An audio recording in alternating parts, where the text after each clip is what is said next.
싹 수 없다, 싸가지 없다. 이 말은 아지라는 것은 그 지소사, 작은 것을 가리키는 낱말이죠. 소 작은 것이 송아지 뭐 이러듯이 싹아지 없다는 말은 어린 싹도 안 보인다 이 말입니다. 장래에 기대해 볼 가능성이라고는 제로다 이런 놈이다.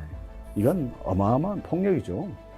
근데 과거 유교 체제 사회에서는 이런 폭력이 당연시됐습니다. 이건 폭력이라고 생각을 안 했어요. 근데 지금 우리 사회는 유교 체제 사회입니까? 아직도 왕조 체제 사회입니까? 젊은 사람들이 들고 일어날 수밖에 없는 거죠. 근데 실제는 이렇게 말도 안 되는 폭력임에도 외양은 그것이 도덕처럼 도덕으로서 나타난다 이거죠.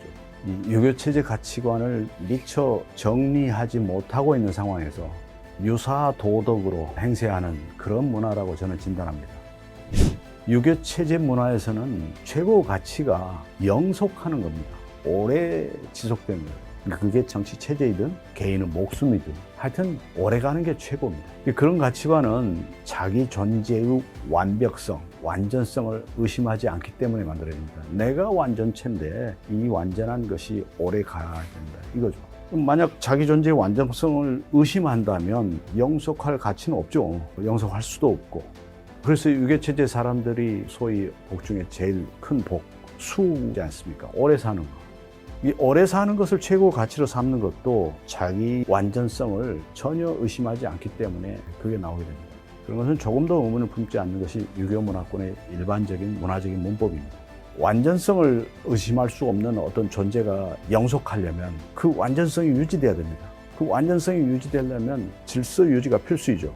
그래서 유교체제 국가는 이 질서의 안정성을 최우선으로 삼습니다. 그런데 다른 말로 말하자면 질서는 곧 서열이죠. 그러니까 서열이 잡혀야 그 체제가 안전하고 안전해야 영속할 수 있다. 이렇게 여기는 거죠.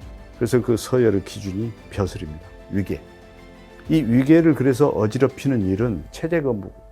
체제 거부는 옛날 말로 반역입니다. 가장 큰 죄가 반역죄입니다. 근데 이제 그 존재에 대해서만 그런 게 아니라 어떤 일을 처리하는 데 있어서도 일하는 사람들끼리 위계가 최우선입니다. 어떤 일을 담당하면 그 일하는 사람은 능력이 문제시되는 게 아니라 그 일하는 사람들의 관계가 위계가 우선입니다. 일을 처리한다면 일의 이치를 따지고 그 일의 성격을 따지고 이런 것이 먼저라야 되는데요. 요즘 생각한다면 그게 먼저가 아니에요. 일하는 사람들의 위계가 제일 먼저입니다.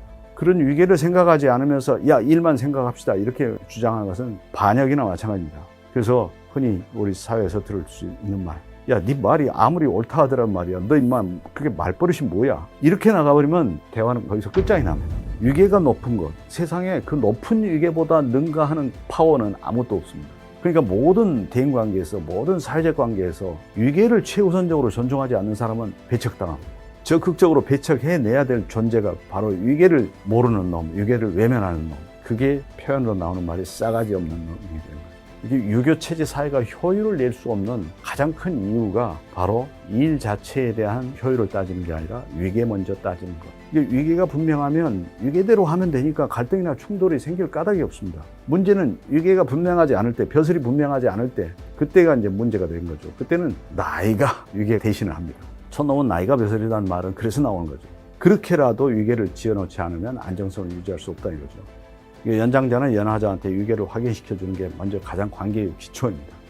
만약 연하자가 그 위계를 순순하게 받아들이지 않고 자기를 내세우면 그 관계는 이제 완전히 파탄이죠. 그리고 그때 파탄될 때 나이 적은 놈, 즉 위계 낮은 놈, 나이 많은 사람, 즉 위계 높은 사람한테 의해서 파탄의 원인으로 규정이 되죠. 외형으로서 위계가 사라진 현대사회에서 유사 도덕의 형식으로 이런 싸가지론이 유세를 부리고 있는 겁니다. 한국 사회는 격동했던 그 현대사회에서 능동적으로 자기 부정, 자기 과거를 부정해 본 경험이 거의 없습니다.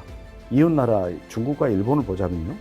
중국은 왕조를 무너뜨리고 공화국을 세운 혁명을 한 경험이 있죠. 또 그걸 부정하고 공산주의 혁명을 한 경험이 있죠. 그 다음에 전통이라면 무조건 파괴하고 보자라고 하는 문화대혁명. 일본을 보자면 막부 체제를 부정하고 서구 문화를 받아들인 유신 경험이 있죠. 그러다가 나라를 좀 커져가지고 속된 말로 간이 좀 부었다 할까? 대동아라고 그래서 아시아 전체를 자기네가 리드하겠다 해가지고 나섰지만은 거기서 패배한 그런 자기 부정 경험이 있죠. 거기에 비해서 상대적으로 우리는 주체적으로 자기 과거를 부정한 경험이 없습니다. 식민지가 돼버렸기 때문에. 식민지 벗어나서도 군정이 시작되고 이러기 때문에 자기 부정을 능동적으로 주체가 돼서 이렇게 부정해 온 경험이 없습니다.